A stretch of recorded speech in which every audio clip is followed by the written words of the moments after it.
The images of Islam that many people have are based on what's happening in the world at the present time.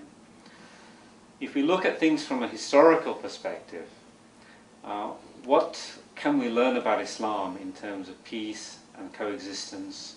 What are some of the lessons that history teaches us? I appreciate the question. I think it's a profound one. And just to be honest and clear about it, imagine somebody reduces the whole teaching and history of Judaism to some of the extreme elements that would like to see the Palestinians as people disappear totally from Palestine. Imagine reducing the entire history of Christianity. Not that there have been positive and negative among people or those who call themselves Christian. Reduce it all to the Crusades or the Inquisition, and that's all about we know about Christianity. The same thing. Imagine reducing a 14th century history of Islam to just the recent, whether we talk about post 9/11 or shortly before that, the whole history of Islam is just capsulized on this. I don't think that, in terms of even intellectual honesty, that this is a good approach. No person from any faith community or non-faith community, even on national ground, reduced the history of his nation or his faith into one particular selective part where there is weakness, where there is problem, or where there is violence. And that's why I consider your question very essential. The images portrayed by the media about Islam and Muslims, that they are nothing but violent people and their violence is based on their scripture, which you have shown, is totally false. But even though I did say honestly and clearly earlier that actions of Muslims cannot be justified because they claim to be Muslims unless it, unless it abides by the rule of the Quran and Sunnah, the teaching of the Quran and the teaching of the Prophet. Even having said that much, I said even comparison in relative terms over 1400 years, you find that there have been extended period of time where Muslims actually gave example to the whole world of peaceful coexistence. I'm not saying they were perfect. There have been points of deviation. But overall, example, in the 8th century, in Baghdad, which is now the capital of Iraq, the Caliph al-Ma'mun, under his sponsorship, he established what is called Bayt al-Hikmah, literally meaning the house of wisdom. It was in that huge research institution that Muslims, Jews, Christian, Magians, people irrespective, all scholars available, irrespective of their religious or national background, were working together, hand in hand, as many historians admit, not only to preserve the great classics, but to have creative and innovative ideas also that benefited humanity, and many admit were contributing factors to the European Renaissance. You take example of Spain under Muslim rule. Again, Muslims were not perfect, but look at the lengthy period of time where Cordoba and other major cities in Spain became, as some historians call them, the light of Europe. The light of Europe, where scientists who were persecuted elsewhere were flocking to learn sciences and humanities and philosophy from Muslim and other scholars, where everybody, again, like the House of Wisdom in Baghdad, were working hand in hand, Muslim, Jews, Christians, and others, for the benefit and the prosperity of the whole society. And in fact, Muslims were the jewel of Europe at the time, and far advanced even than many parts of Europe because of that cooperation and putting hand in hand.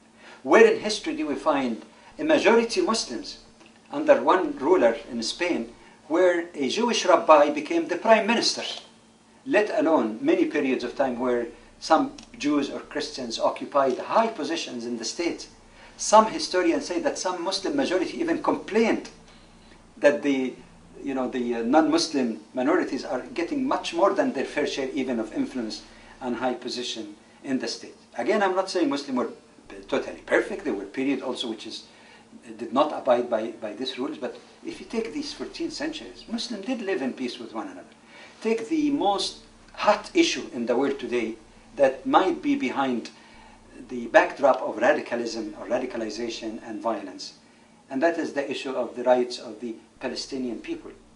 I am told by elderly Palestinians that until much later in the in the 20th century, Muslims, Christians, and a small number of Jews who were living still in Palestine were living in relative harmony, much more harmony than you can expect even between these three groups.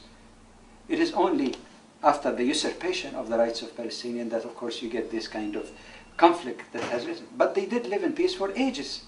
In fact, I heard a Jewish scholar, Lilienthal, when he said that even after the Holocaust in Europe, those small numbers of immigrants who came to the Muslim world, especially the Arab world, they say they were welcomed as the cousins of Muslims, but not when it was found that there is a political ideology, Zionism, of dispossessing the Palestinians, that the conflict began to arise. So prior to that, they were seeking protection under Muslim rule. During the Ottoman Empire, that's sometimes much more maligned than needed, Jews found a refuge under Muslim rule. When the Crusades took place, it victimized both Muslims and Jews. So they were sharing actually some of these issues and suffering together. So if you're talking about examples of tolerance, even acceptance, they are immense. And some fair Western historians say that the Muslims perhaps have been the most tolerant and respectful towards the rights of.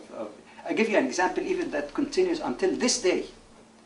Islamic law allows any religious minority in the matter of personal law, like marriage, divorce, custody of children, inheritance, to go to their own court, which is different from the law of the land.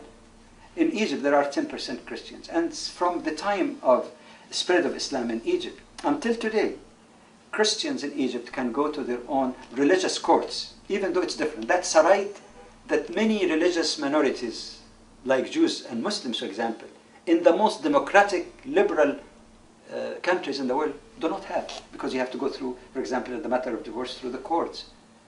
So what more in terms of theory and, again, a good degree of practice on the part of Muslims? But if you reduce history only to one positive thing, or history only to one negative thing, obviously it is a very biased pick and choose. Muslims had tremendous influence and impact, and I can quote you various Western historians. One of them actually says that had it not been for that new spirit of research based on objectivity, seeking evidence, experimental approach introduced by early Muslim scholars, the European Renaissance would have not arisen or could have been delayed by centuries.